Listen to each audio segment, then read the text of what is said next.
Hello sa aming mga solid listeners. Kumusta kayo? Ako nga po pala ang inyong lingkod, si Sir Jag. Meron nga pala akong tanong sa inyo. Anong oras ba kayo madalas nakikinig sa amin? Madaling araw ba habang hindi makatulog? Habang bumabiyahe? O habang mag-isa kayong nagpapahinga?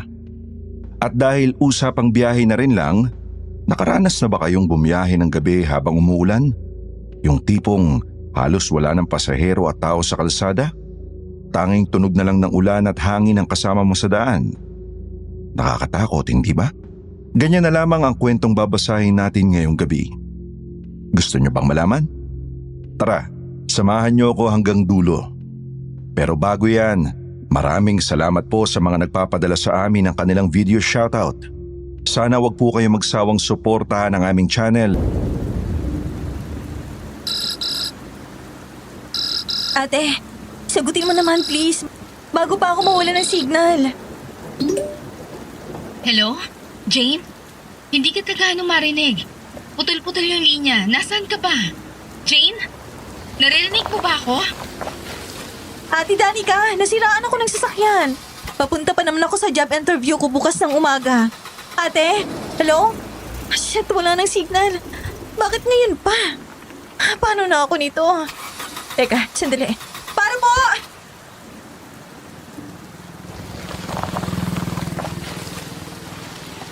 Ayos ka na ba, Iha? Anong nangyari? Kailangan mo ba ng tulong? Naku, mabuti na lang at hindi kami napaaga ng uwi ng anak ko galing sa pamamasada. Langaning oras na at delikado ang lugar na to. Saan ba ang punta mo? Nasiraan po kasi ako, Manong. May kalumaan na rin po kasi itong sasakyan ko. Hindi ko naman akalaing ititirik ako nito dito dahil chinek ko naman kanina bago ako umalis. At okay pa naman ang makina.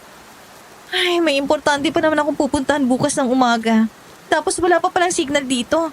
Kaya hindi ko matawagan ng maayos ang ate ko. Saan lugar na po ba ito, Manong? May alam po ba kayong talyar na bukas pa sa ganitong oras? Lumalalim ng gabi, miss. Tapos sobrang lakas pa ng ulan. Paniguradong sarado na mga talyar ngayon dahil 10 oras na. At isa pa, hindi ka pwedeng manatili dito ng mag-isa. Kung gusto mo, iwan mo na lang muna dyan ang sasakyan mo at balikan na lang natin bukas ng umaga. Tapos pwede ka naming ihatid ni tatay ngayon sa malapit na paupahan. O ano, miss? Tara na?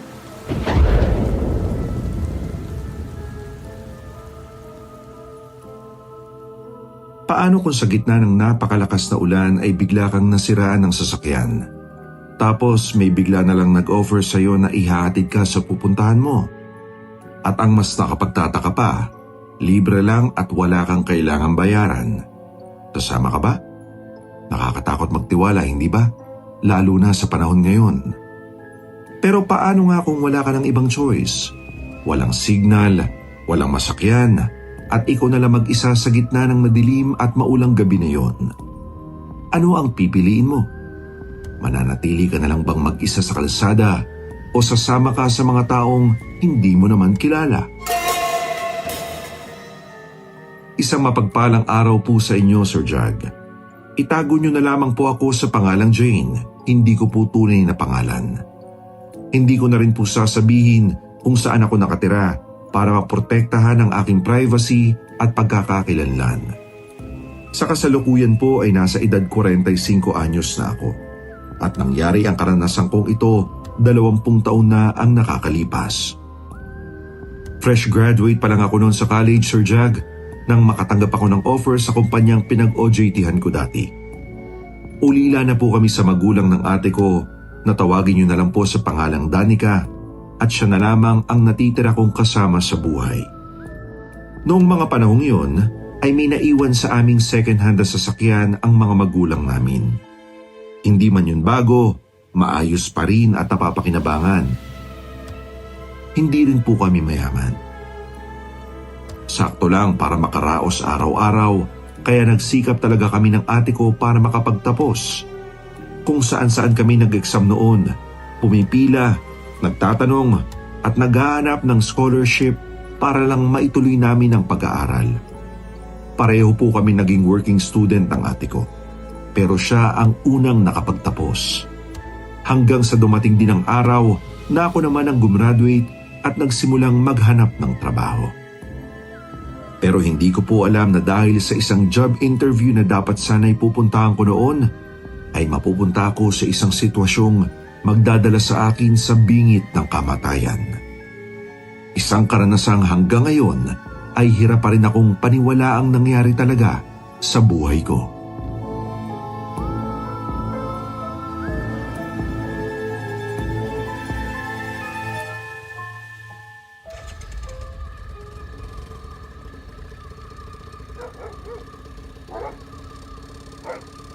Nako, mabuti na lang at tumila na ang ulan. At siya nga pala sa mga paupahan na lang ni Kapitan ka tumuloy. Alam ko, may bakante pa sila eh. At saka okay na, doon ka na muna magpalipas ng gabi dahil mas ligtas dito kaysa doon sa labasan. Kaya nga po Akala ko nga po hindi natitigil yung ulan kanina. Mang Celso, may gising pa kaya sa kanila? Anong oras na po kasi Hindi naman natutulog ang mga tao dito sa amin tuwing gabi. Ano ho yun? Pasensya na po, hindi ko kayo gaanong narinig. Ang sabi ko, iha ay oo naman, may gising pa dito. Lalo na si Kapitan Roman. Ang kapitan ng baryo namin. Sinisiguro niya kasi na walang krimen na makaliligtas sa kanya. Oh, narito na tayo. Bumaba ka na iha. Jeko, ikaw na ang tumawag kay Kapitan. Sige ho, tay. Hindi kaya tayo nakaka-istorbo niyan. Baka kasi magising rin ng ibang tenant at ang mga kapitbahay. Ang tahimik pa naman ang lugar niyo, Mang Celso. Pakiramdam ko nga po bawal mag-ingay dito sa sobrang tahimik ng baryo niyo. Nako, huwag mong intindihin yan. Ayos lang yon. Isa pa, bukas lagi ang tahanan ni Kapitan Roman. Lalo na sa mga bisita, ang mga taong nangangailangan ng tulong. Ganun po ba? Ang bait naman po pala ng kapitan niyo dito kung ganun. Siyang tunay iha. At talaga namang isa yan sa pinagmamalaki ng mga taga-baryo. Parating na si Kapitan. Oh, Celso, Diego. Anong sadya natin? Teka, sino itong kasama nyo? Magandang gabi, Kapitan. Ito po si Jane. Na-stranded po siya kanina dun sa may labasan. At nasiraan din ang sasakyan. Mabuti nga yung pauwi na kami ng anak ko. Galing sa pamamasada eh. Nakita namin siya. Naisip ko na dito na lang sa baryo natin siya dalhin. Mag-isa pa naman siya doon at walang kasama. Baka kung ano pang mangyari sa batang ito. Ay, nako. Ganun ba? Paano ba yan? Sarado na ang talyer ng ganitong oras. Pero huwag kang mag-alala, iha. Bukas na bukas ipagkukuha ko ang sasakyan mo doon. Pero ngayon ay dumito ka na muna. Tamang-tama, may bakante pa kaming kwarto dyan sa kabila. Yun na nga rin ho ang sinabi ko sa kanya, Kapitan. Siya sige. Kukunin ko na muna yung susi. Tulog na kasi ang asawa ko eh. Sa kanya na lang sana kita pasasamahan. Ayos lang po. Malaking abala na kung gigisingin niyo pa po ang misis niyo. Sige iha. Sadali lang at babalik din ako. Nang makaalis ang ipinakilalang Kapitan Roman sa amin na mag-amang Celso at Diego, ay naiwan kaming tatlo sa labas ng gate.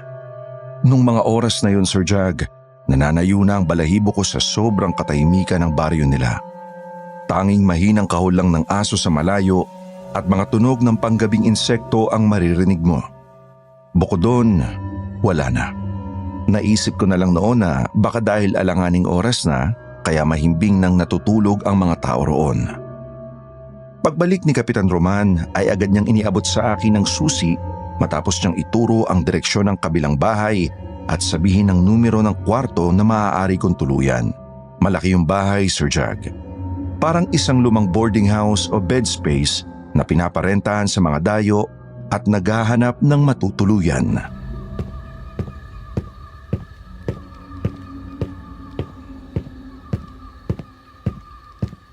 Dito iha. Malinis naman ang mga gamit dyan. Regular na pinapalitan ng mga sapin, kumot at punda ng mga unan. May ventilador na rin. Pero kung may kailangan ka pa, ay huwag kang mahiyang magsabi Yan lang naman sa tapat ang bahay ko. Sige ho. Maraming salamat po, Kapitan. Ayos na po sa akin to. Basta may matulugan ako ngayong gabi. Sige. Bauna na ako sa inyo. Celso, Diego. Kayo nang bahala dito sa bisita natin, ha? Opo, Kapitan. Sige ho. Paano ba yan? Iha, mauna rin kami ng anak ko. Okay na ba dito? Opo, Mang Celso. Sige. balikan ka na lang namin bukas ng umaga ni Diego. Maraming salamat po sa inyo at pasensya na po sa abala. Wala yun, Iha. Diego, tara na. Susunod po ako, Tay. Mag-iingat po kayo, Mang Celso. Ikaw mag-ingat dito. Ikandado mo na mabuti ang pintuan.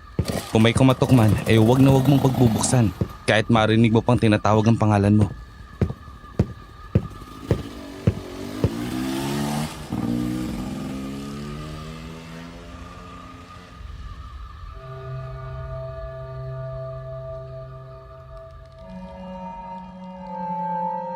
Dahil sa sinabi ni Diego, ay halos hindi na ako nakatulog ng maayos noong gabing yon, Sir Jag. Halos buong magdamag ay nakatitig lang ako sa pintuan ng kwarto habang nakikinig sa paligid. Ultimo may ihinang kaluskos, hindi ko pinalampas. Naisip ko pa noon na baka pinagtitripan lang ako ni Diego. Dahil halos pabulong niya lang naman yung sinabi sa akin na parang ayaw niyang marinig ng tatay niya sa takot na mapagalitan, kaya hindi ko na rin alam kung nakatulog ba talaga ako o nakatulala lang buong gabi. Dahil nang mapalingon ako sa bintana, umaga na pala. At isang masamang balita agad ang sumalubong sa akin, Sir Jag.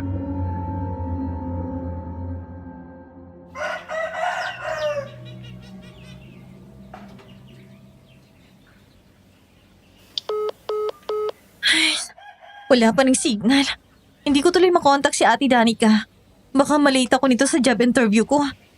Please, please. Sana magka-signal na. Kahit isang bar lang, please. Yes! Meron na! Nako, Jane, tamang-tama at gising ka na. Kakatok na sana ako sa pintuan mo eh. Opa, magandang umaga, Mang Celso. Aalis na po ba tayo? Sandali lang po ah. Kakausapin ko lang po ang ate ko. Ate Danica? My God, Jane! Nasaan ka na ba? Alalang-alala na ako sa'yo. Bakit hindi mo ako tinatawagan at sinasagot ang mga text ko sa'yo? Sobrang lakas pa naman ng ulan kagabi. Hello, Jane? Hello? Ate Danica? Hello? Hindi na kita marinig. Ate? Ay, wala na namang signal. Mang Celso, tara na ho. Jane, Iha. May problema kasi tayo eh. Oh, ano bang ibig niyong sabihin? Kasi Iha, yung kotse mo napagtripan sa labasan eh. Ano pong napagtripan ang sinasabi niyo, Mang Celso? Kanina kasi sinundo namin ni Diego yung mekaniko para dalhin kung nasaan ang sasakyan mo. Kaya lang pagdating namin doon, wala na yung dalawang gulong tapos basag-basag yung bintana. Hala, ano na po yan? Pwede niyo po ba akong samahan papunta doon? Sino kaya walang pusong gumawa nun sa sasakyan ko? Tara na, Mang Celso. Gusto ko kong tingnan yung ginawa nila sa sasakyan ko. Teka Iha, may isa pa kasing problema eh. Nilakad lang namin ang papunta doon. Hindi kasi makausad ang tricycle namin, masyadong maputik eh. At isa pa, baha na din doon Iha. Abot hanggang tuhod na. Pero ikaw, kung gusto mong suungin ang baha, pwede naman kitang samahan papunta doon. Ando pa si Diego at mekaniko para tingnan kung ano pang pwedeng isalba doon sa sasakyan mo. Yung ibang parts kasi, nawawala rin. Malaking problema to. Wala na po bang ibang pwedeng daanan?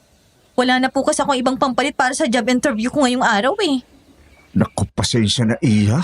Wala na eh. Iisa lang kasi ang daanan papasok at labasan dito sa baryo namin. Ganun po ba?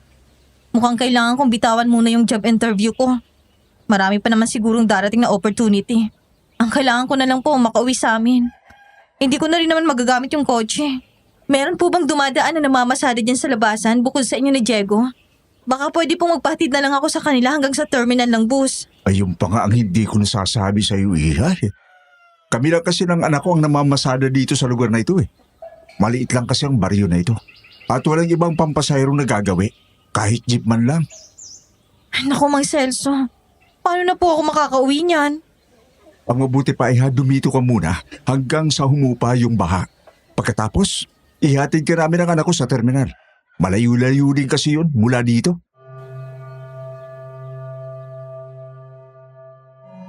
Para akong pinagsakluban ng langit at lupa ng mga oras na yon, Sir Jag. Dahil sa mga problemang agad na sumalubong sa aking kinabukasan.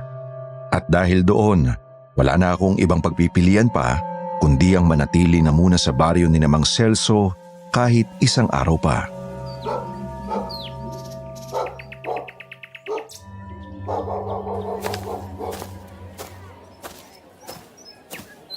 Huwag mo nang pansin ang mga taga-baryo ha. Ganyan lang talaga sila dahil bagong salta ka lang dito. Naiintindihan ko po. Kahit siguro ako, magiging ganyan din po ang magiging reaksyon ko. Curious po siguro sila kung sino ako at kung bakit niyo po ako kasama. Ayan mo, masasanay din sila. At saka bisita ka namin dito, lalo na si Kapitan Roman. Kaya hindi ka mapapahamak kung yan ang iniisip mo. Hindi naman po sa ganun, Mang Celso. Mabuti. Oh, malapit na tayo sa bahay namin. Nandun na rin siguro si Diego. Ang sabi ko kasi sa kanya kanina ay magluto siya ng almusal para doon ka na lang muna sa amin kumain bago ka namin tulungan. Eh hindi naman namin alam na ganun ang mangyayari sa sasakyan mo iha. Ayos lang ho, Mang Celso. Madami na nga po kayong naitulong sa akin ni Diego simula kagabi. At saka, sign na rin po siguro yun na i-let go ko na yung sasakyan. Baka kasi sa susunod hindi lang yun ang abutin ko. Nakakalungkot nga lang po kasi galing pa yun sa mga magulang ko. Ayan mo iha, lahat namang masamang bagay na nangyayari ay merong magandang kapalit. Narito na tayo. Sandali lang iha. Diyan ka muna, titingnan ko lang kung nakapaghain na si Diego. Sige ho, Mang Celso.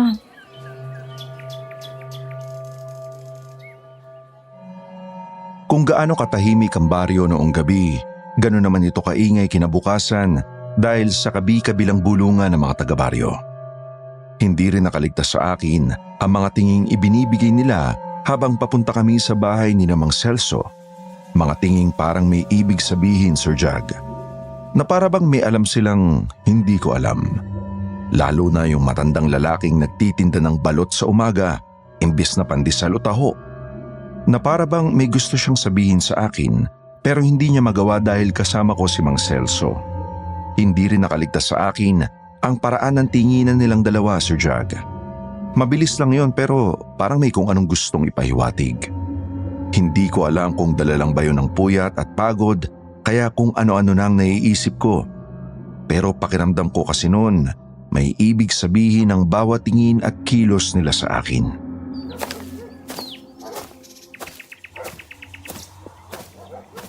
Balot! Balot! Balot kayo dyan! Iya, bumili ka ng balot. May penoy rin. Naku, hindi po ako bibili. Ganun ba? Eto, sa'yo na lang. Libre ko na yan sa'yo. Mag-iingat ka dito, Iya. Teka, Manong! Balot! Penoy! Bili na kayo dyan! Balot! Iha, ayos ka lang ba? Halika na sa loob. Nakahain ang mga pagkain. Mang Celso, kilala niyo po ba yung matandang lalaki na nagtitinda ng balot? Binigyan niya po kasi ako eh. Eto oh. Ah, si Epping yon. Labas-masok yan dito sa baryo namin para magtinda. Hindi talaga siya taga rito. Aaminin ko, Sir Jag, nakaramdam ako ng bahagyang takot at kaba dahil sa sinabi sa akin ng matanda na si Epeng. Nang sabihan niya kasi akong mag-ingat, ay parang takot na takot din siya. Panay pa ang lingon niya sa paligid na para bang naniniguro na walang nakatingin o nakakarinig sa amin. Pero nang dumating si Mang Celso, ay agad din siyang tumahimik at bumalik sa pagtatawag at pagbebenta ng balot na parang walang nangyari.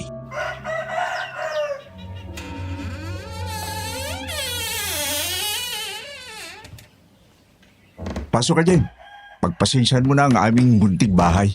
Nako, bakit naman po kayo humihingi ng pasensya sa akin? Ang linis at ang ganda nga po nitong bahay niyo eh. Sino-sino po pala mga kasama niyo nakatira dito? Matanong ko rin, Mang Celso. Ganito po ba talaga dito sa inyo? May nagtitinda ng balot sa umaga?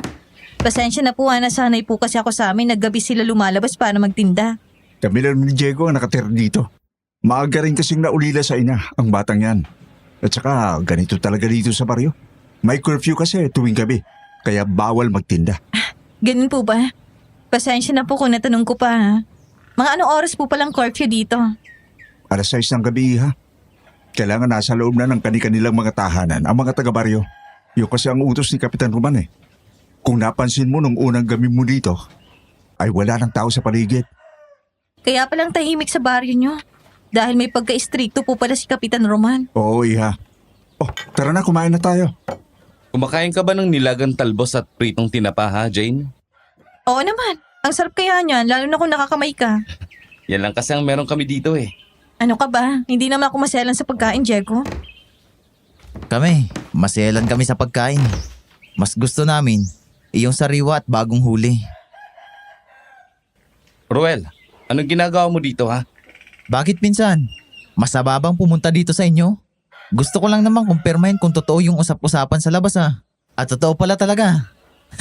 Kailan ba natin siya... Aray! Huwag mo siyang pakikialaman. Umalis ka na. Nakakabastos ka na ng bisita namin. Hindi ko akalain na susuntukin mo ako dahil lang dyan, Diego. Baka nakakalimutan mo ang batas ng baryong to. Shit! Hindi ka ba talaga titigil ha? Tama na yan, Diego. Ruel Iho, halika at mag-usap muna tayo sa labas. Diego, ikaw na muna bahala kay Jane. Hindi pa tayo tapos, Diego.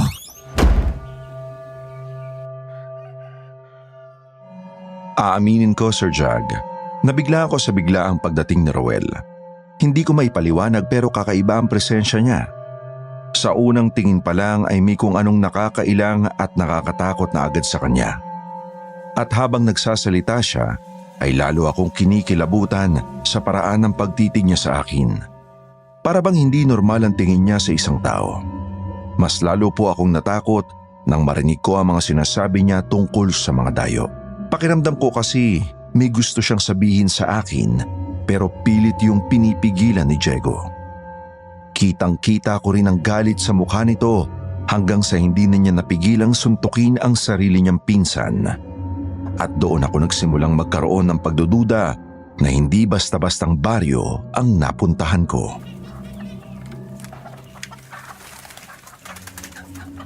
Pagpasensya mo ng pinsan ko, Jane ha. Iba kasi ang ugali nun eh. Kaya kung sakaling makita mo siya sa labas o makasalubong mo, umiwas ka na lang kagad. Nakakatakot naman ang pinsan mo yun, Diego. At saka yung sinabi niya tungkol sa mga dayo, anong ibig niyang sabihin ron? Na hindi niyo sila itinturing na mga bisita. Oo, wala yun. Huwag mo na lang pansinin yung sinabi niya. Kulang lang kaya yun sa pansin kaya siya ganun. Mahilig mang gulo at gumawa ng kwento. Sige na, kumain ka na dyan. Sige, ikaw ba hindi ka kakain? Hindi na, busog pa ako. Naparami ang kain ko kagabi. Sigurado ka ba na hindi mo ako sasabayan? Sayang naman. Ang sarap pa naman ang luto mo. Hindi, sige. Kumain ka na, Jane. Magpakabusog ka at huwag mo akong intindihin.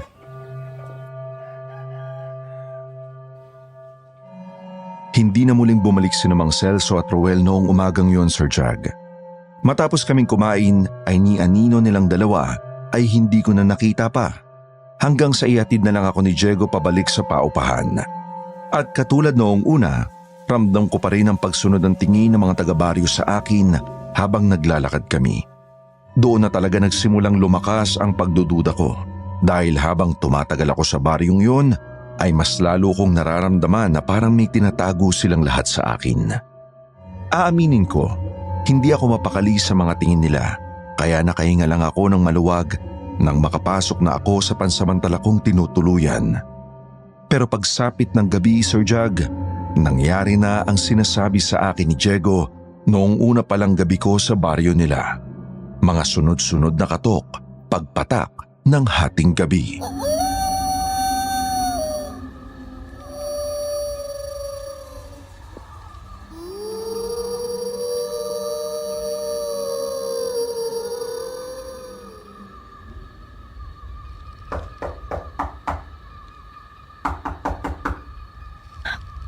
Sino yan? Hindi ako nakikipagbiruan sa'yo, ha? Kung sino ka man na nasa likod ng pinto, umalis ka na. Nandiyan na sila! Magtago ka! Umalis ka na dito! Sino ka? Cora! Cora ang pagalan ko. Huwag mong bubuksan ang pintuan. Bilisan mo! Malapit na sila! Aling Cora, sino bang tinutukoy niyo? Nandiyan na sila! Nandiyan na sila! Kukunin ka nila, iha! Ah! Mga halimaw! Mga halimaw sila! Awoo! Kayo ho ang umalis dito. Tinatakot niyo ang mga taong narito. Huwag kang maingay! Maririnig ka nila! Ay, Diyos ko. Panginoon ko.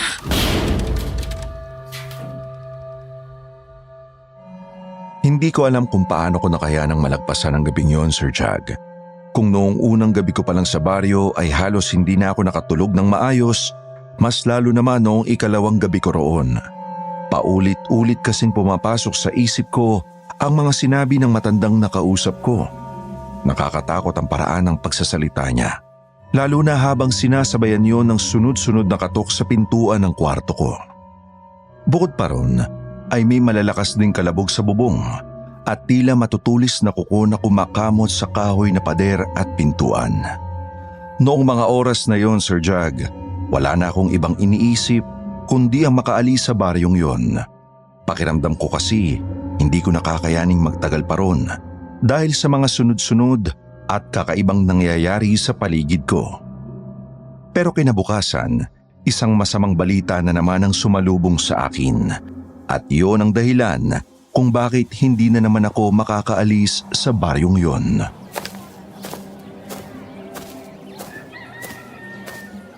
Bakit ba tayo nagmamadali, Diego? Saan ba tayo pupunta? At saka ano nangyayari dito? Bakit nagkakagulong mga tao? Pinapatawag ni Kapitan sa barangay ang lahat ng mga nakatira dito sa baryo para sa gagawing investigasyon. Ha?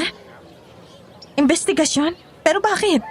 At saka, Diego, hindi na ako pwede magtagal dito. Kailangan ko nang umalis ngayong umaga. Siguro naman pwede nang daanin yung daan palabas ng baryo. Hindi ka pa pwedeng umalis, Jane, hanggat hindi natatapos ang investigasyong gagawin nila. Pero wala naman akong kinalaman dun sa gagawin nila. At saka isa pa, hindi naman talaga ako nakatira dito eh. Damay ka na, Jane, dahil nasa loob ka na ng baryo namin.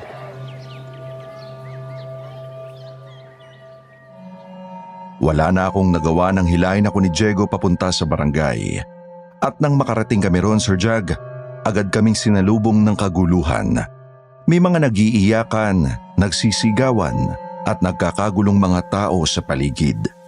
Pero hindi iyon ang unang napansin ko, kundi ang napakabaho at masangsang na amoy na sumalubong sa amin ni Diego. Isang amoy na parang may nabubulok na kung ano. Nakakasuka yon, Sir Jag. Hanggang sa halos mahilo ako. At doon ko na nakita ang dahilan. 3 bangkay ng tao at hayop ang nakahandusay sa gitna ng barangay. Nangingitim ang mga katawan, wakwak ang tiyan, wala ng laman loob at halos hindi na makilala sa sobrang lala ng itsura at amoy ng mga yon. Dahil sa tindi ng baho at sa nakita ko, hindi ko na nakayanan pa. Bigla na lang ako napaatras at nagtatakbong palayo bago nagsuka sa may damuhan.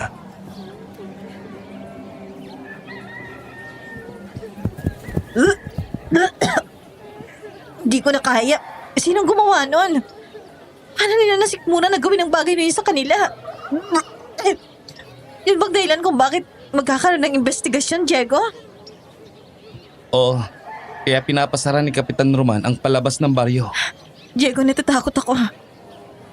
Hindi na ako makakatagal pa ng 1 araw sa baryo niyo sa mga oras na ito. Alam kong alalang-alala na rin sa akin ang ate Danica ko. Ang sabi niyo sa akin ng mga Celso ligtas dito. Pero bakit itong nangyayari ngayon? Pati ng mga nakakatakot na tunog kagabi na naririnig ko. Yung matanda. Ayoko na dito. Aalis na ako, Diego. Matanda? Sinong matandang tinutukoy mo? Cora, yun daw ang pangalan niya. Jane, kung ano man ang sinabi sa'yo ng matandang yun, huwag mong paniwalaan.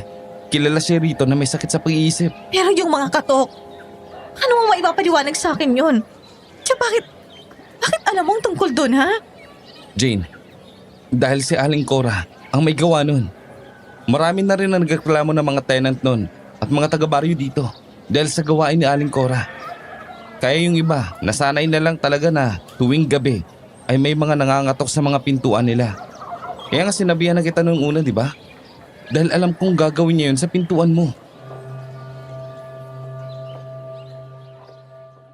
Sa totoo lang, Sir Jag, noong mga oras na yon ay hindi ko na alam kung ano at kung sino ang paniniwalaan ko. Pakiramdam ko kasi may kulang sa mga sinasabi sa akin ni Diego. Dahil kakaiba talaga ang naranasan ko nung gabing yon sa paupahan ni Kapitan Roman.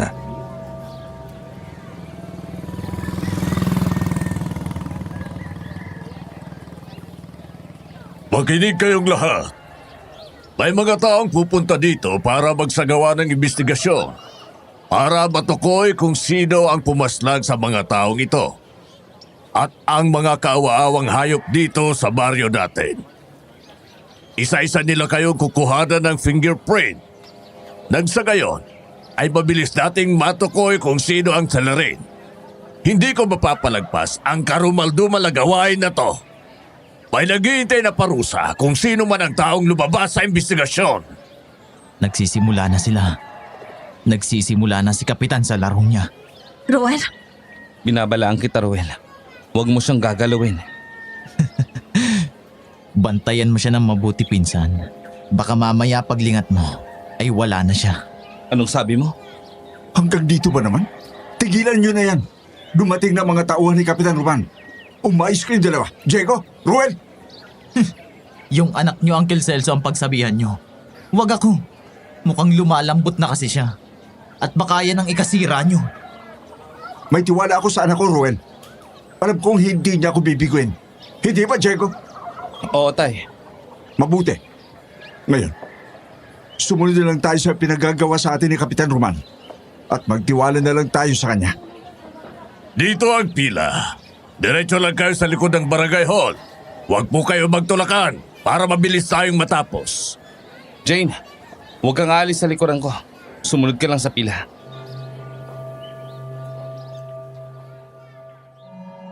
Nung mga oras na yon, iba talaga ang pakiramdam ko, Sir Jag. Idagdag mo pa ang bangayan ni Roel at Diego. Maging ang mga sinabi ni Kapitan ay hindi ko maipaliwanag kung bakit, pero bigla akong kinabahan ng sobra. Para bang may kung anong masamang mangyayari kapag sumunod ako sa kanila.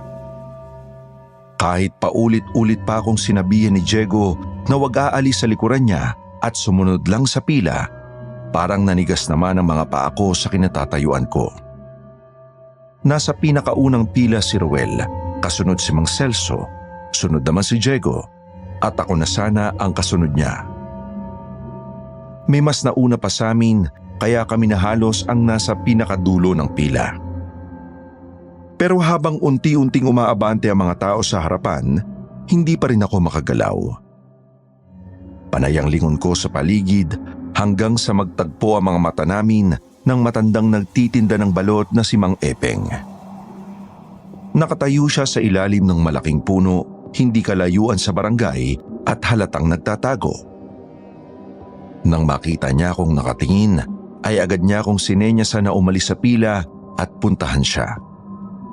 May halong pagmamadali ang pagsisenyas niya, Sir Jag, at kitang-kita ko rin ang takot at pangamba sa mga mata niya. Napalingon ako sa harapan at doon ko napansing may ibang tao na pala sa likuran ni Diego. Napag-iwanan na pala ako ng pila at hindi man lang nila napansin na hindi ako nakasunod. Abala rin si Kapitan sa pagtingin sa mga taga-baryong nakapila. At doon, nagsimula akong umatras ng dahan-dahan bago tuluyang tumalikod at mabilis na tumakbo papunta sa punong pinagtataguan ni Mang Epeng. Bilisan mo, Iha. Sumunod ka na sa akin bago pa nila mapansin na wala ka na doon. ano ho ba talagang nangyayari sa baryong ito, Mang Epeng? Sinong pumatay sa mga hayop at tao na natagpuan nila? Simula nang dumating ako dito, marami ng kakaibang mga nangyari na hirap akong hanapan ng paliwanag. Paano mo ako nakilala? Kay Mang Celso po. Tinanong ko po kung kakilala niya kayo. Siya po nagsabi sa akin ng pangalan niyo. Ay, Iha. Hindi mo kilala ang mga sinasamahan mo. At bakit ka ba nagpunta sa lugar na ito? Delikado dito. Hindi ka dapat naririto. Anong ibig niyong sabihin? Ano po bang meron sa baryong ito? At saka Mang Epeng, hindi naman po sana ako dapat pupunta dito eh. Kaya lang wala na po akong choice nung ma-stranded ako sa gitna ng ulan. Nasira pa yung sinasakyan ko nung gabing yon. Ay, mamaya ko lang sasabihin. Kailangan muna nating makalayo dito.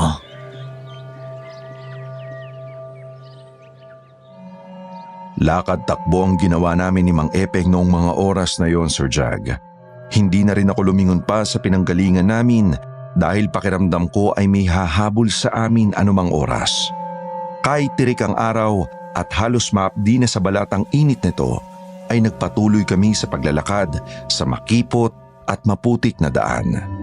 Napapalibutan nyo ng matataas na damo at mga talahib na minsan ay sumasabit at kumikiskis sa aming mga balat habang nagmamadali kaming makalayo sa mga taga-baryo.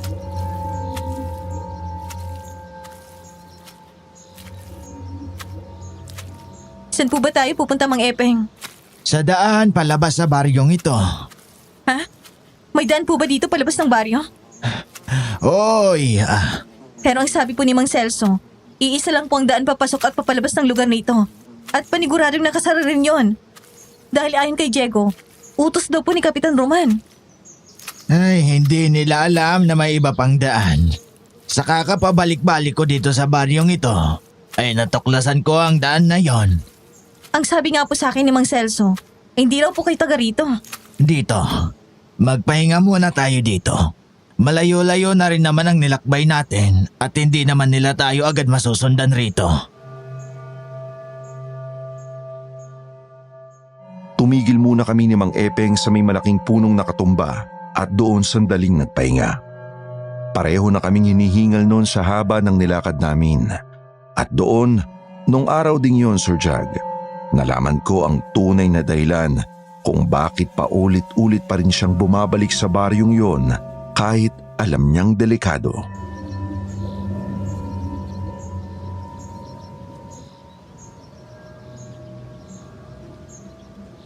Ano pong binabalik-balikan niyo sa lugar na ito, Mang Epeng?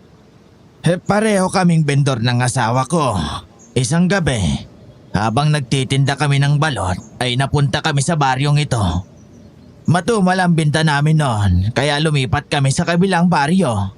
At ang baryong nilipatan namin ay dito. Pagdating namin sa lugar na ito ay maraming bumili sa mga paninda namin. Ano pong sunod na nangyari?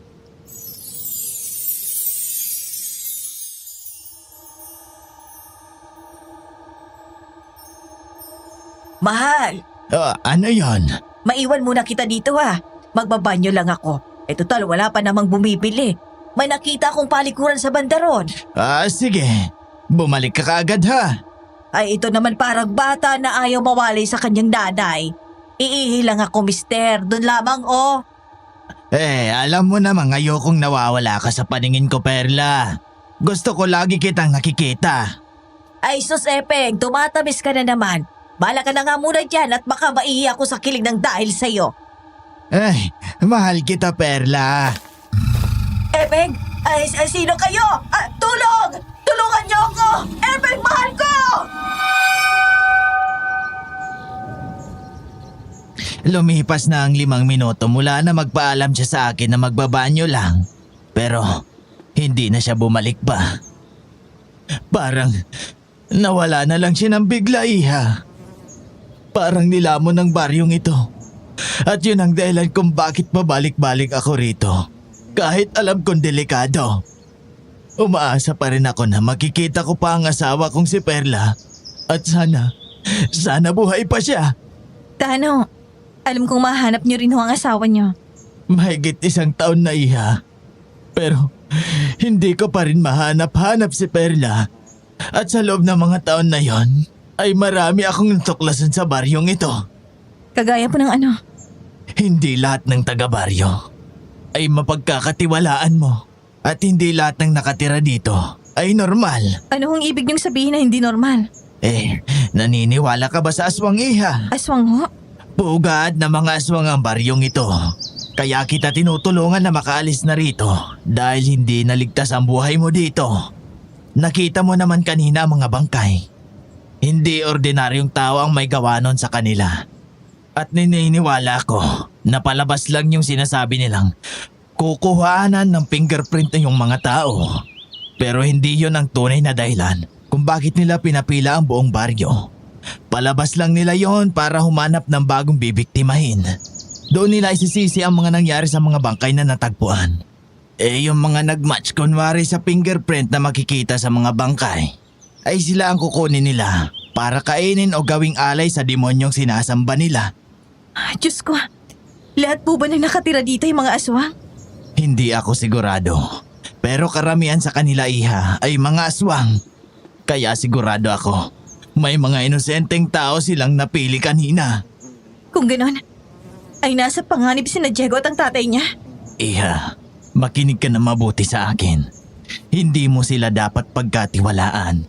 Kung hindi kita tinulungan kanina, maaaring ikaw ang mapagkamalan nilang may sala o ikaw ang susunod nilang biktima. Alam ni Kapitan Roman ang lahat ng nangyayari sa baryong ito. Kaya alam din niya kung paano manipulahin at takutin ang mga tao para walang magsalita. Ang hindi ko lang sigurado kung isa rin ba siya sa mga aswang dahil hanggang ngayon hindi ko pa nakikita ang tunay niyang anyo. Pero Mang Epeng, mababait po sila. Tinulungan po nila ako. Hindi lahat ng tumutulong ay likas na mababait. Minsan ang pagtulong nila ay may hinihinging kapalit. At Iha, tandaan mo, hindi lahat ng nakikita mo ay tunay at totoo. Aswang po ba si Mang Celso at Diego? Hindi ko na masasagot yan. Halika na, ihahatid na kita sa daan palabas dito. Paano po kayo? Delikado rin ang buhay niyo rito, Mang Epeng. Bakit hindi na lang po kayo sumama sa akin? Hindi pa tapos ang mission ko sa lugar na ito. Hindi ako titigil sa paghahanap kay Perla. Kahit ikamatay ko pa yon. Mag-iingat po kayo dito ha. Ipagdadasal ko po na magkita kayo ni Aling Perla. At maraming salamat din po Mang Epeng sa pagtulong niyo sa akin. Salamat, Iha. Hanggang dito na lang ako. Hindi na kita pwedeng samahan papasok sa daang yan. Tandaan mong mabuti ang mga babala at bilin ko sa'yo.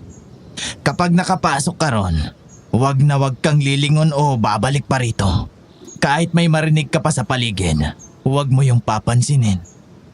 Basta't dumiretso ka lang at huwag na huwag nang hihinto hanggat hindi mo nakikita ang dulo ng daan palabas sa lugar na ito. Maraming mapanlinlang at nagbabalat kayong nilalang dito, Iha. Kaya mag-iingat ka. Ipagdadasal ko ang kaligtasan mo. Sige na. Magmadali ka. Umalis ka na rito. Opo, Mang Epeng. Tatandaan ko po lahat ng mga sinabi niyo sa akin.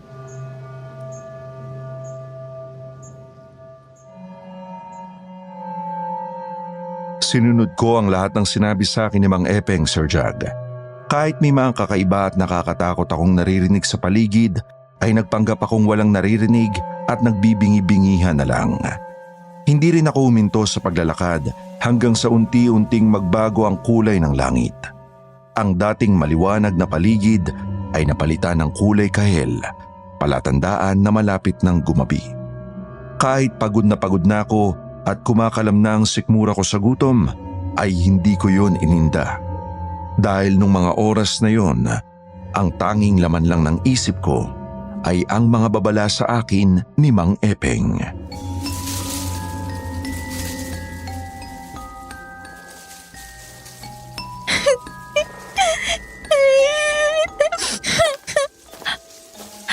Huwag mong pakinggan, Jane. Diretso ka lang.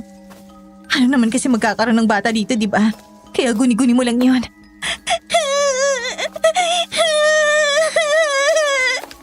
Diyos ko, gabayan niyo po ako. Ate! Tulungan mo ako! Hindi ka totoo. Wala akong naririnig. Lakad lang, Jane. Huwag kang hihinto. Pakiusap! Natatakot po ako. Tulungan niyo ako makaalis dito. Tama. Gutom lang ito. Kaya kung ano-anong naririnig ko. Kaya magpatuloy ka lang sa paglalakad, Jane. Ang sabi ni Mang Epeng, dumiretso ka lang. Sasama ako sa'yo! Sino ka?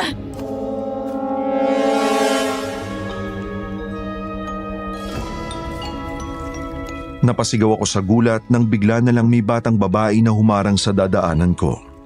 Wala pa siguro ito sa 10 taong gulang, Sir Jag. Payat siya, maputla ang muka at labi, at mahaba ang magulo niyang buhok. Punit-punit at marumi rin ang suot nitong damit na parabang matagal na siyang pagala-gala sa gubat. At habang nakaharang siya sa akin, diretso lang siyang nakatitig sa akin habang umiiyak. Pero ang mas ikinakilabot ko, Sir Jag, hindi luha ang tumutulo sa kanyang mga mata, kundi dugo.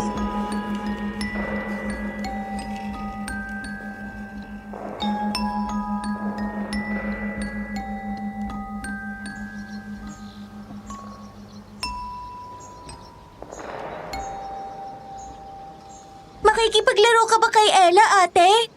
Lumayo ka sa akin! Hindi ka totoo! Lumayo ka, sabi! Tumakbo ka na! Kapag naabutan kita, ikaw ang taya! Hindi ako makikipaglaro sa yung bata ka! Sayang naman! Gusto ko pa naman sana makipag-abulan sa iyo eh! Para kasi maganda kang makalaro! Umalis ka na! Kung saan ka man nanggaling ay bumalik ka na ron! Ayoko nga! Pipigilan kong pag-alis mo dito! Isa, dalawa, tatlo, takpa!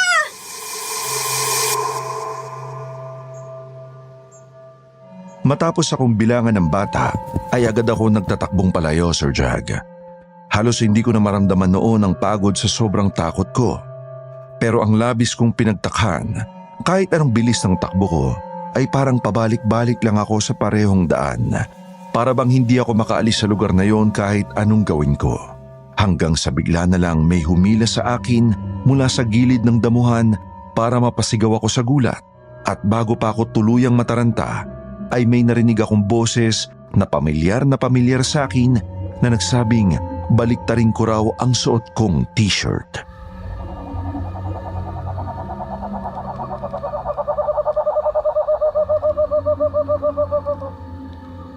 Aling Cora, anong ginagawa niyo rito?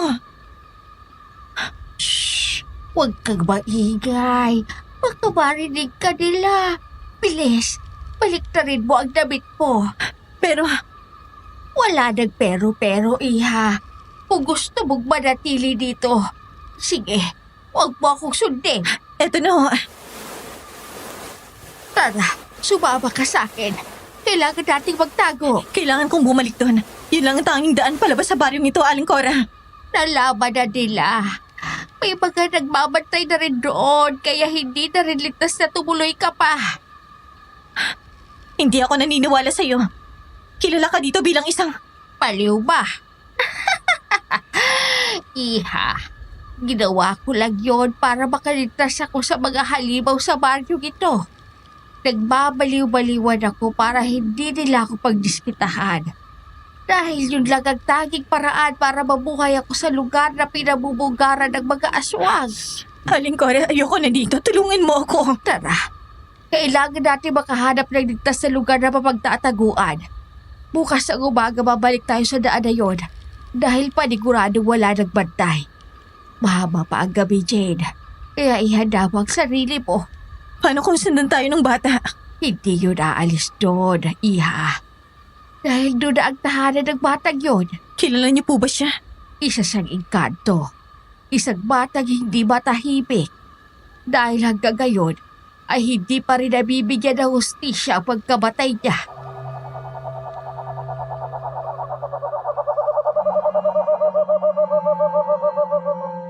Nang malaman ko kung sino at kung ano talaga ang batang nakainkwentro ko, ay hindi na ako muling nagtanong pa kay Aling Cora.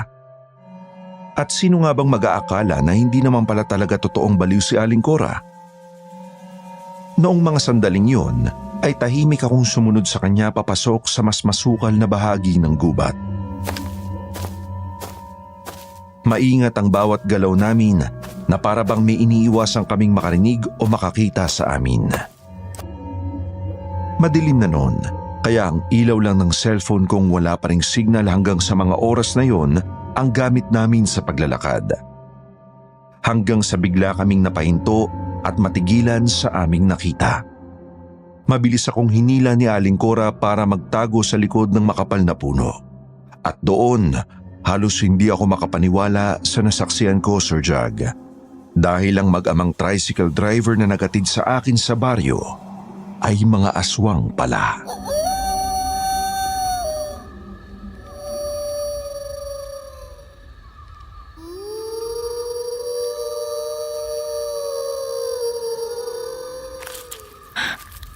Diyos ko, totoo ba itong nakikita ko? Totoo ang mga nakikita mo, iha. Mga aswang sila. Halos ang mga nakatira dito sa baryo ay katulad ng mag-amang yan. Maging si Kapitan Romana ay isang halimaw. Paano niyo nalaman ang lahat ng ito, Aling Cora? Nasaksihan ko mismo kung paano nila pinatay ang asawa at anak ko. Wala silang puso, Jane. Wala silang awa. Noong mga oras na yon, Pakiramdam ko mapapaliw na talaga ako sa sakit at galit. Pero pinili kong mabuhay. Dahil kapag nagpatalo ako sa takot, ako naman ang susunod nilang papatayin. Kaya nagpaliw-baliwan ako. Dahil habang iniisip nilang wala na ako sa tamang pag-iisip, hindi nila mapaghihinala ang naghihintay lang ako ng tamang pagkakataon para makaganti sa kanila. Aling Cora, hindi mo sila kaya. Wala kang laban sa kanila. Ang sabi mo nga wala silang awa kung pumatay. Kumakain pa sila ng sariwang dugo at laman. Shh! Hidaan mo ang boses mo, Jade. Baka marinig nila tayo. Makaligtas pa kaya tayo dito? Paano tayo makakalis sa lugar na ito? Wala na tayong ibang pagpipilian kundi ang maghintay, Iha. Yun lang ang tanging paraan para makaalis tayo dito. Hindi sila umaatake sa umaga. Kaya kailangan nating manatiling ligtas hanggang sa mag-umaga. Patapusin lang natin silang kumain. Alam ko kaalis din ang mga iyan. At saka tayo kikilos para humanap ng panibagong mapagtataguan. Aling Cora, ito na atang katapusan nating dalawa. Kumalma ka, huwag kang matakot. Papalapit na sila, Aling Cora. Pagbilang ko ng 3 ay tumakbo ka na, Jane. Hindi kita iiwan dito, Aling Cora. Sabay tayong aalis sa impyernong lugar na ito. Isa. Makinig ka sa akin, Jane. Hindi ko nakakayanin pag tumakbo ng malayo. Aling Cora naman halika na. Aalalayan kita, hindi kita bibitawan. Tara na, Aling Cora. 2. Kumilos ka na. Aling Cora. 3. Takbo na, Jane. Umalis ka na. Aling Cora. Hindi. Jane, iligtas mo na ang sarili mo. Aling Cora. Huwag niyo siyang patayin. Napakasarap talaga ng sariwang laman at dugo.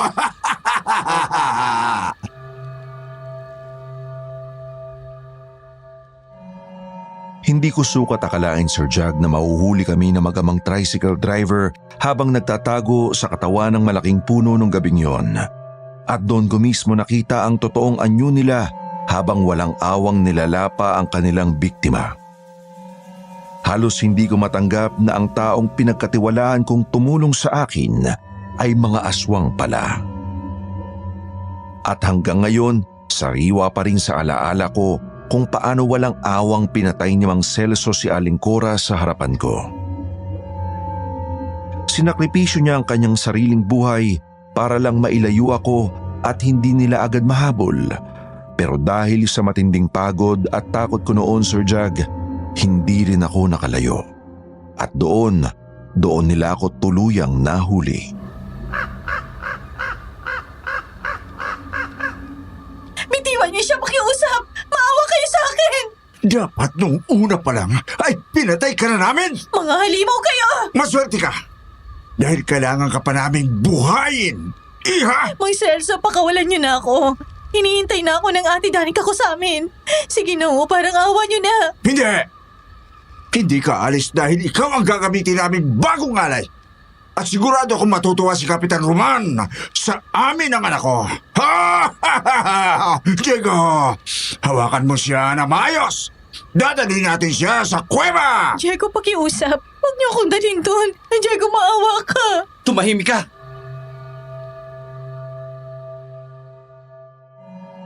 Wala na akong nagawa noon, Sir Jag, nang itali ni Diego ng lubid ang mga kamay ko. Wala na rin akong lakas para manlaban dahil sa sobrang pagod at takot. At yun na ang huling malino kong naaalala noong gabing yun sa gubat. Dahil maya-maya lang ay bigla na akong nawala ng malay. At nang magising ako, nasa loob na ako ng isang madilim na kuweba kasama ang isa pang bihag.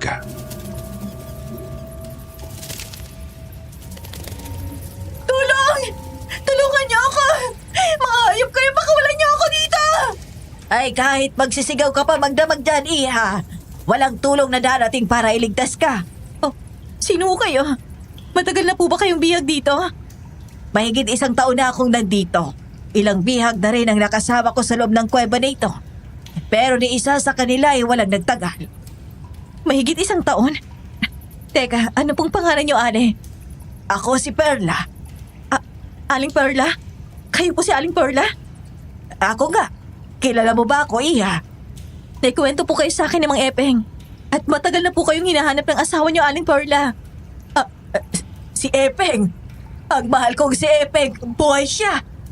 Hindi siya sumuko para hanapin ako. Aling Perla, makakatakas tayo dito. Sinisiguro ko sa iyo, magkikita kayo ulit ni Mang Epeng. Sa kabila ng pagod, takot at panghihina ko noon, Sir Jag, nabuhayan pa rin ako ng loob nang malaman kong buhay pa pala ang asawa ni Mang Epeng na si Aling Perla. At doon ko ipinangako sa sarili ko na makakaalis kami sa lugar na yon kahit anong mangyari. Alam kong suntok sa buwan yon dahil napapalibutan kami ng mga aswang. Pero kahit ganon, hindi pa rin ako nawala ng pag-asa. Naniniwala akong hindi kami pababayaan ng Panginoon at balang araw ay may darating ding tulong para sa amin ni Aling Perla sa loob ng madilim na kuweba na yon. Nakakaawa ang itsura niya, Sir Jag. Payat na payat siya. Halos nakadikit na ang balat sa buto. Kulubot na rin ang kanyang balat. Puting-puti na ang buhok at bakas na bakas sa kanyang muka at mga mata ang hirap at takot na matagal niyang tiniis. Hindi ko maisip kung paano niya nakayanang mabuhay sa loob ng kuweba ng mahigit 1 taon. Nang gabing yun, rinig na rinig mula sa labas ang mga nakakatakot na tunog ng mga aswang. May mga ungol, kaluskos at mga yabag na paikot-ikot sa paligid ng kuweba na para bang may hinihintay silang oras para muling manghuli ng kanilang bibiktimahin. At doon ko muling nakita si Kapitan Roman kasama si Roel. Mula nang magising ako sa loob ng kuweba ay hindi ko na muling nakita si Mang Celso at Diego. At hindi ko maipaliwanag kung bakit, pero mas lalo akong kinabahan dahil doon. Tahimik lang na nakatingin sa akin si Roel ng mga oras na yon habang nakangisi. Samantalang si Kapitan Roman naman ay tila sinusuri ako mula ulo hanggang paa na para bang may hinihintay silang mangyayari sa akin. Mas lalo kong nanlamig nang marinig ko ang sinabi ni Kapitan Roman kay Roel, kasabay ng nakakakilabot nilang tawanan na pumuno sa loob ng kuweba.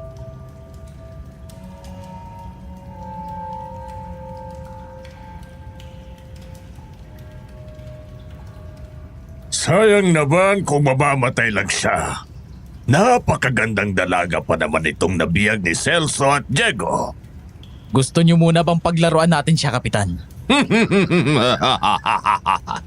Gusto mo ba, Roel? Masarap makipaglaro sa sariwang bata. Lalo na kung ganito kaganda at kakinis.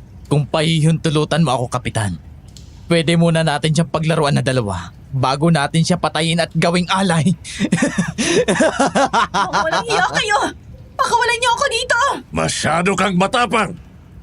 Pero huwag kang mag-alala. Magugustuhan mo ang gagawin namin. Mawawala ang tapang mong yan, Iha. Mapapaamo kita sa ipapalasap ko sa'yo. Huwag mo akong hawakan, nakakadiri ka! Lumayo ka sa akin! Tulong! Tulungan niyo ako! Sinasayang mo lang ang boses mo.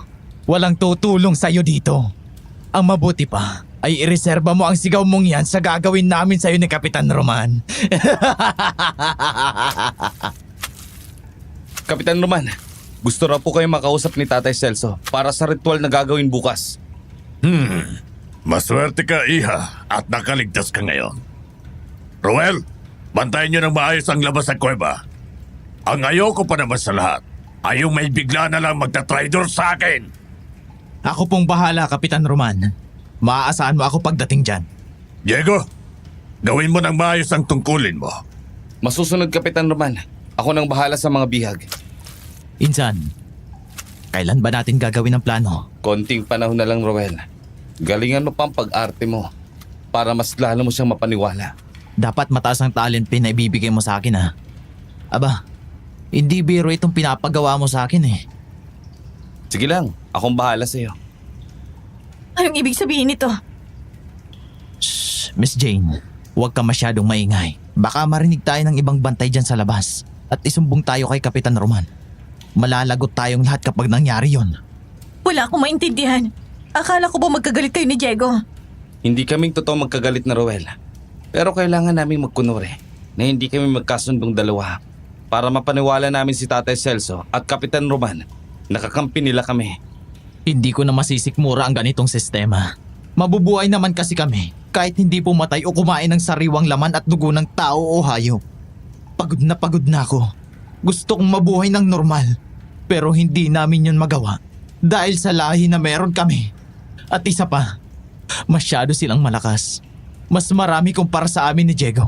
2 lang kami lalaban para sa kalayaan namin. Roel, nag-usap na tayo tungkol dito. Alam ko. Kaya Miss Jane, kailangan din namin ang kooperasyon mo.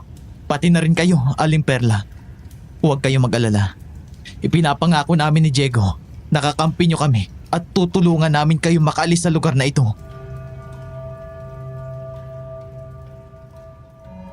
Noong gabing yon, Sir Jag, parang dininig ng Panginoon ang mga panalangin ko. Dahil sa wakas ay dumating din ang tulong na matagal kong hinihintay at hindi ko inaasahan na manggagaling yon kina Diego at Roel. Noong una hindi ko pa sila mapagkatiwalaan dahil alam kong kabilang sila sa mga taong kinatatakutan ko sa baryong yon. Pero habang tumatagal ay unti-unti kong napansin na palihim nila kaming tinutulungan ni Aling Perla. Noong gabi ring yun ay ilang beses silang nagpuslit ng pagkain at tubig para sa amin habang walang nakakapansin sa kanila. At doon ay sinabi nila sa akin na may plano silang patakasin kami. Hanggang sa dumating na nga, Sir Jag, ang araw ng pagtakas namin sa lugar na iyon.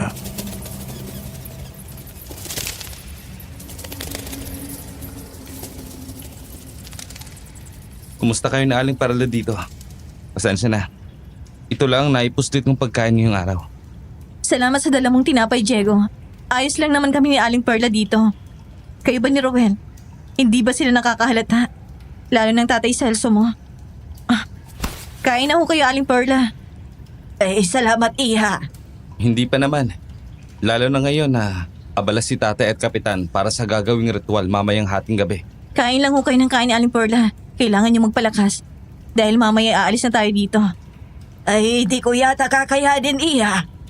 Tatagan niyo pang loob niyo, Aling Perla. Ayaw niyo bang makita at makasama ulit si Mang Epeng? Ay, gusto ko pero Iha, matanda na ako at mahina ng katawan ko. Aling Perla, hindi ka nag-iisa. Nandito kami. Kasama mo. Aalalayan ka namin hanggang sa makaalis tayo dito. Kami magsisilbing lakas mo, Aling Perla. Salamat, Iha. Ihanda niyo ang mga sarili niyo, Jane. Mamayang gabi ay babalik ako dito kasama si Roel. Doon na natin gagawin ang plano. Mamaya, magiging abala sila sa ibang parte ng gubat kung saan gagawin ang pag-aalay. Pero bago yun, ay magkakaroon muna ng handaan. Doon tayo kukuha ng tiyempo kapag nagsimula na ang hapunan para hindi nila tayo mapansin. Diego, kinakabahan ako. Ano kung mahuli nila tayo? Magtiwala ka lang, Jane. Hindi nila tayo mahuhuli. Basta magawa lang natin ng maayos ang plano. At isa pa, kanina, lihim naming kinausap si Mang Epeng. Talaga? Sinabi niyo ba sa kanyang tungkol kay Aling Perla? Hindi.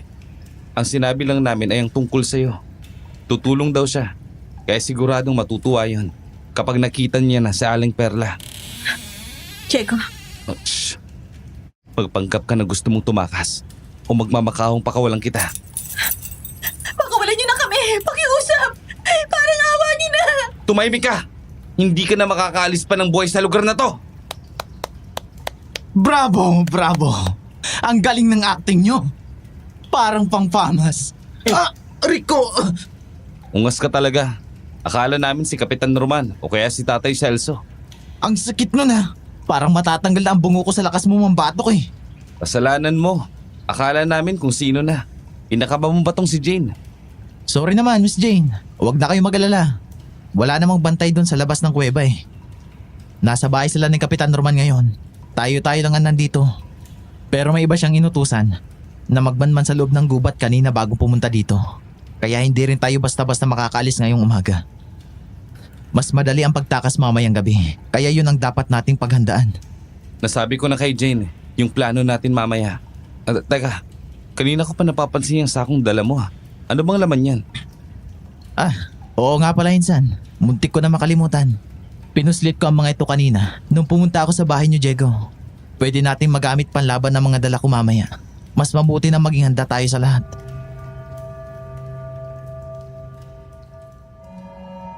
Binuksan ni Ruel ang sako na dala niya at doon ko nakita ang laman nun na mga tabak, punyal, lubid at iba pang bagay na maaari naming magamit na panlaban sakaling mahuli kami habang tumatakas. Habang isa-isa niyang inilalabas sa mga yon, lalo namang bumibigat ang pakiramdam ko, Sir Jag. Dahil doon, mas lalo ko na-realize na hindi magiging madali ang pagtakas namin sa baryong yon. Noong mga oras na yon, hindi na talaga ako mapakali habang hinihintay ang tamang oras.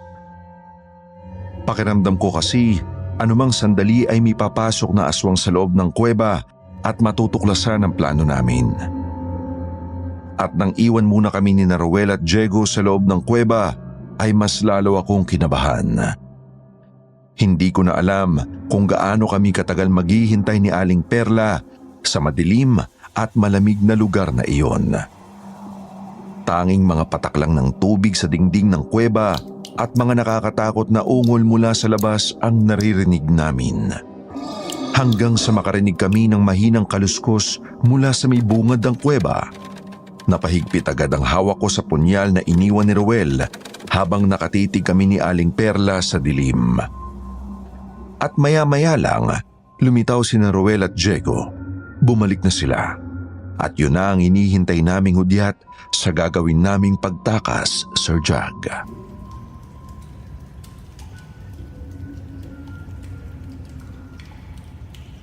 Jane, Aling Perla, handa na ba kayo? Oo, Diego. Nakahanda na kami ni Aling Perla. Nasa kabilang bahagi na sila ng gubat para maganda sa gaganaping hapunan. Bago ang pag-aalay at ritual, pumuslit lang kami ni Diego para mapuntahan namin agad kayo. Salamat, Ruel. Sobrang laking bagay na itong ginagawa niyong pagtulong sa amin ni Aling Perla. Miss Jane, saka ka na magpasalamat kapag nailabas na namin kayo ng buhay ni Diego dito. Basta salamat pa rin. Aling Perla, kumapit lang po kayo sa akin ng mabuti, ha? Oo, JD ha. Diretso lang, dahan-dahan. Medyo madulas ang sahig ng kuweba. At saka baka may maapakan kayong matutulis na bato. Sandali lang Insan, huminto muna kayo dito. Titignan ko muna sa labas. Baka may pinasunod na bantay sa Kapitan Roman dito. Sige, ako nang bahala dito.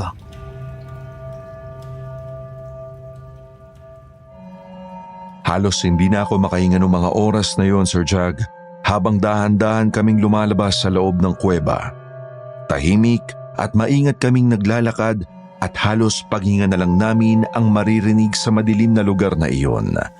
Pakiramdam ko kasi, anumang sandali ay may bigla na lang haharang o huhuli sa amin.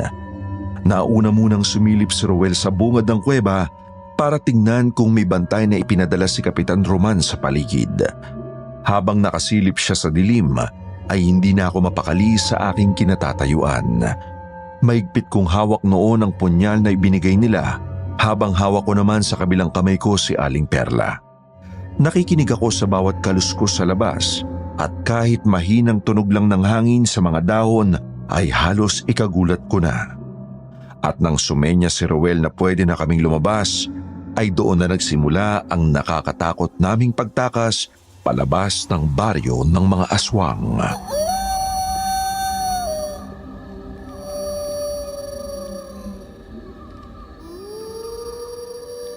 Dito, bilisan nyo. Hindi tayo pwedeng dumaan doon sa main road. Doon tayo sa tinurong daan ni Mang Epeng. Doon tayo pupunta. Sige, mauna na kayo Diego. Dito ako sa bandang hulihan para magbantay. Sige, tara na. Oh, Chabilis! Papunta na dito ang mga inutusan ni Kapitan para pumunta sa kuweba. Tapos na sila maghapunan. Siguradong hinahanap na nila tayo, Diego. Diyos ko, kayo na po sanang bahala sa amin. Malapit na tayo. Aling Perla, konti na lang po. Hindi ko na kaya. Iwan niyo na lang ako dito. Pakisabi sa asawa ko, mahal na mahal ko siya. Hindi ka namin iiwan dito, Aling Perla. Sakay! Diego, iho. Jane, alalayan mo si Aling Perla. Papasanin ko siya. Diego, bilisan nyo. Baka maabutan nila tayo. Jane, ngayon na. Aling Perla, halika na po.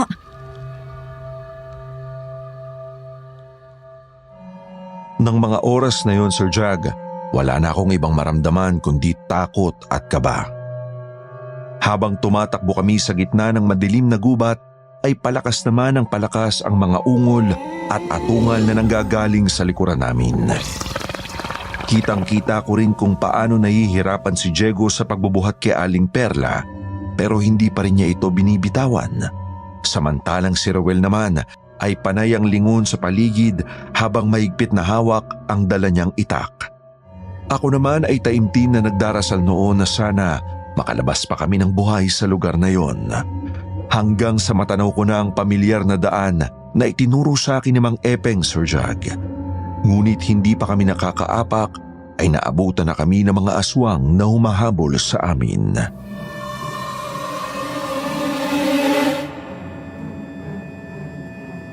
Diego! Ruel! Saan nyo dadali ng mga bihag? Mga traidor kayo! Papatayin ko kayong dalawa! Huwag, Kapitan Roman! Huwag mo silang papatayin. Kung maaari, parusahan mo lang. Traidor ang anak at pamangkin mo, Celso! Pagbabayaran nila ang pagtakas nila sa mga bihag! Huwag kayong hihinto sa pagtakbo, Diego. Ako nang bahala dito. Magpapaiwan ako. Haharangan ko sila. Ruel! Sige na, Miss Jane. Kung ito man ang huling beses na makikita mo akong buhay, ay masaya akong mamamatay. Dahil minsan sa buhay ko, bilang isang aswang, ay may ginawa akong tama. Iyon ay ang tulungan kayo. Ruel, huwag kang sumuko. Hindi ba pangarap mong maranasan ng normal na buhay? Di ba gusto mong lumaya? Bakit ka magpapaiwan? Miss Jane, ang kamatayan ko ay ang kalayaan ko. Kapag nawala ko, makakalaya din ako sa pagiging aswang ko. Diego, Insan, ikaw na ang bahala sa kanila. Mag-iingat kayo. Ruel! Jane, tara na. Babalik ako, pinsan. Hindi. Babalikan kita. Umalis na kayo. Ako ang harapin mo, Kapitan Roman! Mamamatay ka, Ruel! Hindi ko makakalimutan ang mga sumunod na nangyari nung gabing yun, Sir Jag. Dahil nang maramdaman ni Rowel na mabilis nang papalapit ang mga umahabol sa amin, ay bigla na lang siyang huminto sa pagtakbo. Ayoko pa sana siyang iwan, pero siya na mismo ang sumigaw sa amin na magpatuloy lang at wag nang lumingon pa. Siya na raw ang bahala sa mga aswang na umahabol sa amin, lalo na kay Kapitan Roman. At bago pa siya tuluyang tumalikod para harapin ang mga yon, nakita ko pa ang huling pagngiti niya sa akin. Isang ngiting hanggang ngayon ay hindi ko pa rin makalimutan. Pagkatapos noon, tinaboy na niya kami paalis ni Diego. Hindi na ako lumingon pa, Sir Jag. Pero dinig na dinig ko sa likuran namin ang nakakatakot na mga atungal ng aswang at maging ang sigaw ni Rowel habang nakikipaglaban siya sa sarili niyang mga kauri. Habang tumatagal ay lalo akong naiiyak noon, pero wala akong magawa kundi magpatuloy sa pagtakbo kasama si Diego at Aling Perla hanggang sa makarating kami sa daan palabas ng baryo. At doon namin nakita si Mang Epeng na naghihintay sa amin. Nung makita niya si Aling Perla na karga-karga ni Diego, ay agad siyang napaluhod sa lupa habang umiiyak sa sobrang tuwa. Halos hindi siya makapaniwala na buhay pa ang asawa niya matapos ang matagal na panahon niyang paghahanap.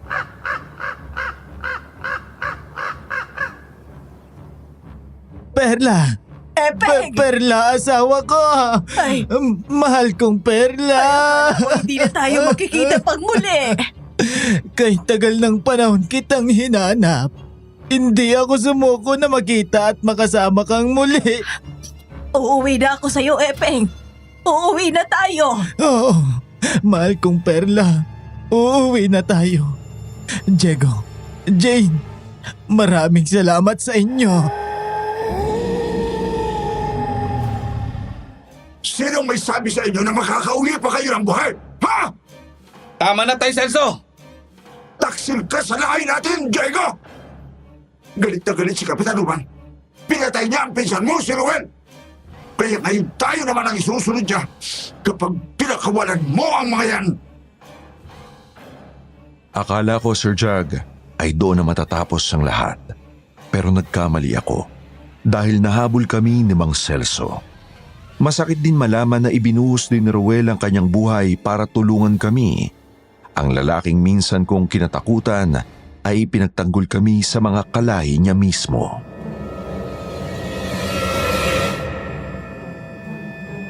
Hindi pa ba kayo nagsasawa sa ganitong klase ng buhay, ha? Tay Celso, naalala niyo pa ba kung paano namatay si nanay? Kasalanan ng mga taong yon kung bakit namatay ang nanay mo. Hindi, tay. Kasalanan natin kung bakit nawala sa atin si nanay. Dahil ginulo natin ang katahimikan ng mundo nila. Tama na, Tatay Celso. Hayaan na natin sila. Pakawalan na natin sila. Pigilan niyo na rin na pagiging sunod-sunuran kay Kapitan Roman. Dahil sa pesting paniniwala na yan at pagsamba sa demonyong yan, ay akala nyo magiging payapa ang buhay natin at ibibigay niya ang lahat ng naisin natin. Naging halimaw tayo dahil din sa sarili nating gawa at maling paniniwala. Pagod na ako sa ganitong gawain. Pagod na ako sa lahi na meron tayo. Itigil niyo na to! Ritual, pagsamba, pagpatay at pag-aalay, yun ang bumuhay sa atin, Diego! Dahil yun ang pinamulat mo sa akin. Sa amin! Pwede naman tayong mabuhay ng wala mga yan. Mamili ka, anak. Sila o kami. Kalayaan ko, tay. Yun ang pinipili ko. Huwag kayong duman dyan. Sa main road kayo duman, anak. Nasa gubat lahat ng tauhan ni Kapitan. At naghihintay ang iba sa dulo ng daan na yan. Umalis na kayo, Diego. At huwag na kayong babalik pa dito. Alis na! Malapit na siya! Halos hindi ako makapaniwala sa mga narinig ko ng mga oras na yon. Sa unang pagkakataon kasi, nakita kong tuluyang nilabanan ni Diego ang sarili niyang ama at ang mundong kinalakihan niya. Kitang-kita ko rin ang sakit sa mukha ni Mang Celso habang nakatingin sa anak niya. Para bang gusto niya itong pigilan, pero alam niyang matagal nang pagod si Diego sa buhay na meron sila. At nang marinig ko ang babala ni Mang Celso tungkol kay Kapitan Roman, ay lalo akong kinabahan. Dahil ramdam ko na malapit na talaga kaming maabutan. Pero kahit ganon, pinili pa rin ni Mang Celso na tulungan kaming makatakas. At doon ko na-realize, Sir Jag, na hindi lahat ng halimaw ay tuluyan ng nawala ng puso. Hanggat maaari, ay huwag na huwag kayong gagawa ng kahit anong ingay. Oo, Diego. Hindi pa tayo ligtas. Sandali lang ho. Hanapin ko lang yung susi ng tricycle. Uminom muna kayo ng tubig. Mang Epeng, Aling Perla, Jane. Sige na, Diego. Ako nang bahala dito. Gawin mo nang dapat mong gawin. Sige, sandali lang naman ako. Kailangan din natin magmadali dahil sa mga oras na to. Ay alam kong palabas na sila ng gubat para sundan nila tayo. Matatapos din ito. Alam kong hindi tayo pababayaan ng Panginoon. Mang Epeng, Aling Perla, ito ang tubig. Ay, salamat Jane, iha. Perla mahal, inom ka muna. Salamat, Epeng. Jane, tara na. Nakita ko na yung susi. Nang makita na ni Diego ang susi ng tricycle, ay dali-dali na kaming naganda para umalis, Sir Jag. Hindi ko maipaliwanag noon ang nararamdaman ko dahil halo-halo na ang takot, kaba at pag-asa sa dibdib ko. Habang papalabas kami ng bahay, ay panay ang lingon ko sa paligid. Pakiramdam ko kasi ay may bigla na lang susulpot mula sa dilim. Tahimik ang buong baryo ng mga oras na yon, pero mas lalo akong kinabahan sa katahimikang hatid noon. Dahil pakiramdam ko ng mga sandaling yon ay anumang oras maaabutan nila kami. Dito na lang po kayo sa loob sumakay, Mang Epeng. Aling Perla, dito na lang po ako aangka sa may likuran. Mukhang uulan pa yata. Okay na kami. Tara na, Diego.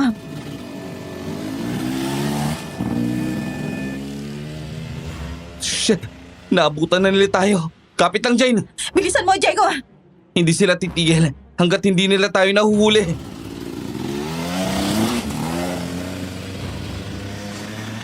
Yun na yata ang pinakamahabang biyahe na naranasan ko sa buong buhay ko, Sir Jag.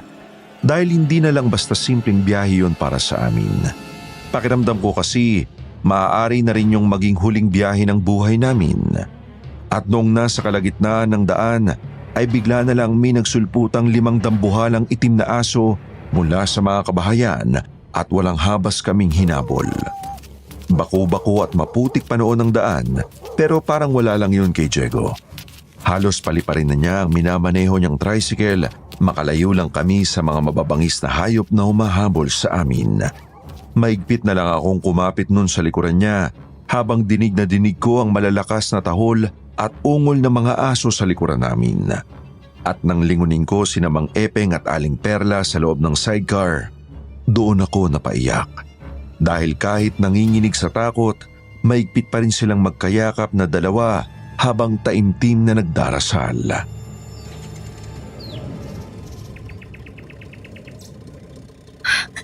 Diego! Diego, nakalayo na tayo. Ligtas na tayo, Diego! Jane, pagkahatid ko sa inyo kung saan ka namin una nakita, ay may naghihintay na ibang tricycle doon. Nakausap ko na ang tao yun bago namin kayo punta ni Roel doon sa kuweba. Pagkarating natin doon, sumakay lang kayo ng tricycle at ihahatid niya kayo sa sakayan ng jeep papuntang terminal ng bus. Diego, hindi ka ba sasama sa amin? Hanggang dito na lang ako, Jane. Hindi ko na kayo masasamahan pa. Akala ko ba gusto mong makalaya? Gusto ko. Pero hindi rin ako matatahimik, Jane. Hindi ako palalayain ng mga alaala ng mga naganap dito. Salamat sa pagtitiwala mo. Kahit alam mong hindi mo ako kauri. Salamat, Diego. Salamat sa inyo ni Ruel. Dahil iniligtas niyong mga buhay namin. Narito na tayo. Mag-iingat kayo, ha? Ito na ang huling pasada ko.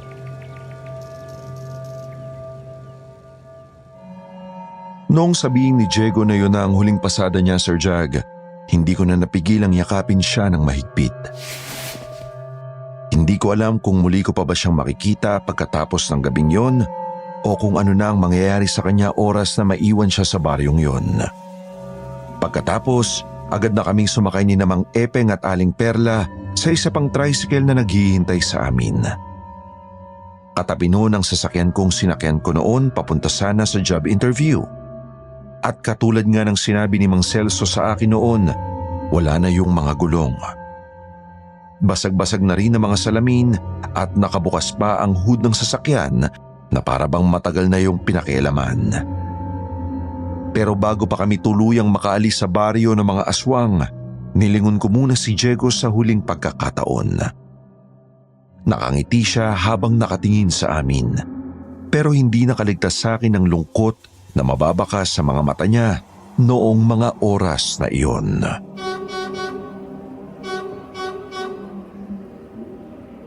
Paano ba yan, Iha? Dito na tayo magkakahiwa-hiwalay. Saan pupunta niyo ngayon, Aling Perla, Mang Epeng? Uuwi na kami sa probinsya ni Perla. Salamat, Jane, sa pagmamalasakit sa asawa ko sa maikling panahon na nagkasama kayo. Mag-iingat po kayo, ha? Kayo din po, Aling Perla. Sana balang araw, magkita po tayo ulit. Ay mag-iingat ka rin pa uwi sa ate mo, Iha.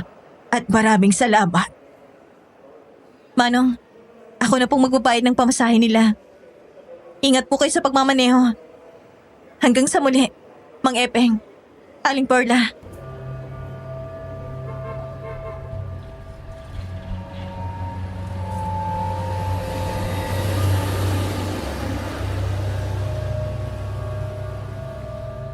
Noong hindi ko na matanaw ang sinasakyang bus ni Mang Epeng at Aling Perla, Sir Jag, ako naman ay sumakay sa kabilang bus pa uwi sa amin. At habang unti-unting umaandar ang bus na sinasakyan ko, ay doon ko lang unti-unting naramdaman na nakaligtas na nga talaga ako ng tuluyan sa baryo ng mga aswang. Pero dala-dala ko pa rin noon ang takot at karanasang muntik ng kumitil sa buhay ko.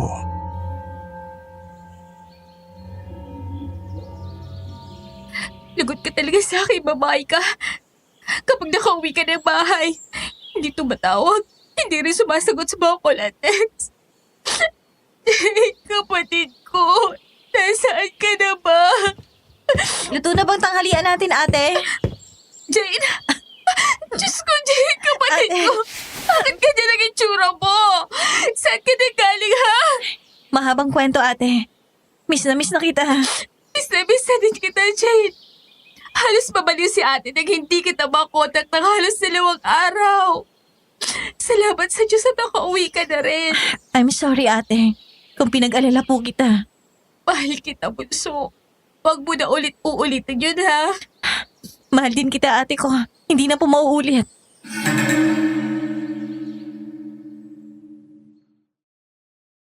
Minsan sa buhay, Sir Jag, may mga maling desisyon talaga tayong nagagawa. Gaya na lang ng mabilis kong pagtitiwala noon sa mga taong hindi ko naman kilala. Dahil sa pangyayaring yon, ay nalagay sa matinding panganib ang buhay ko.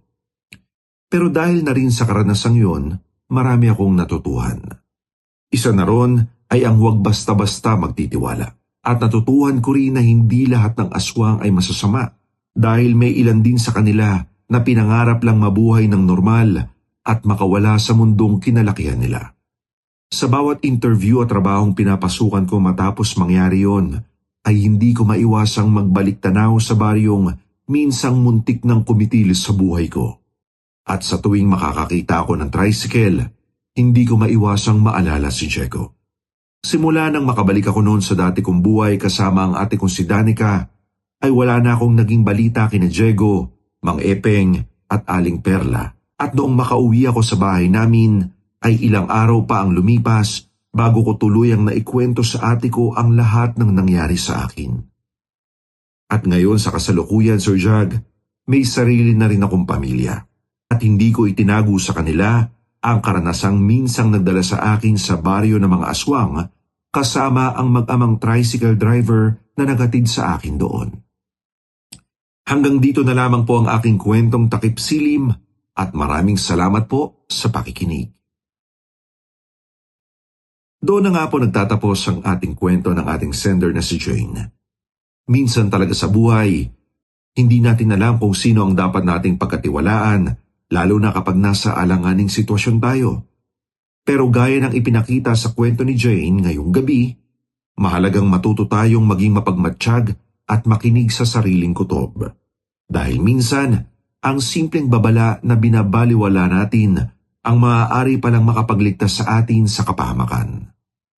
Ipinapakita rin ng kwentong ito na hindi lahat ng nilalang na tinatawag nating halimaw ay puro kasamaan na lang ang laman ng puso. Dahil may mga taong kahit lumaki sa maling mundo ay pinipili pa rin gawin ang tama.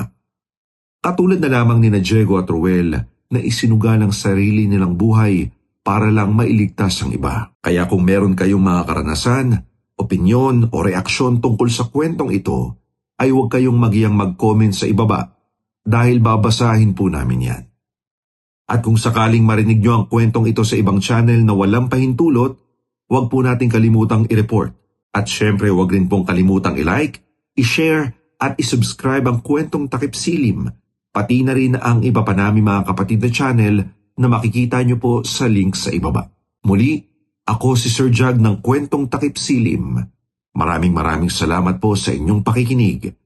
Hanggang sa susunod pa ng mga kwento ng misteryo at katatakutan.